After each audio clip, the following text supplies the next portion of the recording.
Look, Broomhead is a conservative, which means he values the integrity of information and the truth, and that's why he tells you things that he thinks he can verify. There are a lot of people, not him, putting out misinformation. That's a form of disease also. And sadly, it is spread by leadership as well. And there's evidence of this in a bizarre moment from today's Senate hearing. A Republican badgering Secretary of State Blinken, who, by the way, has tough questions to answer, and he hasn't answered them all well. But nonsense about pressing a button to cut off Biden, this is the kind of stuff that you have to take, expose, and remove. Next.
Hashtag Bolo, be on the lookout. More Republicans are buying into yet another big lie, that there's some kind of secret button pusher who has the power to mute the President of the United States.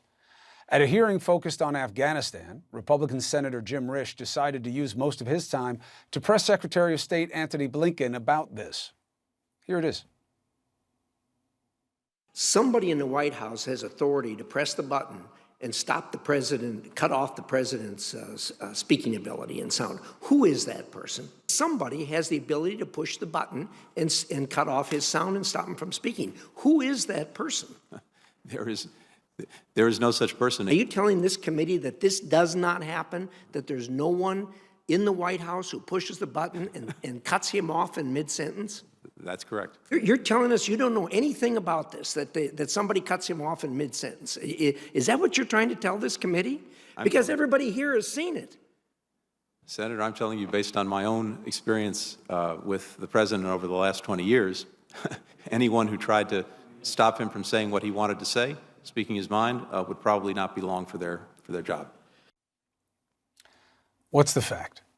The mute button that Risch at one point refers to appears to originate from an RNC tweet. It hones in on a White House feed, cutting off as Biden speaks to Idaho officials about the fire crisis out west. So I guess it's true.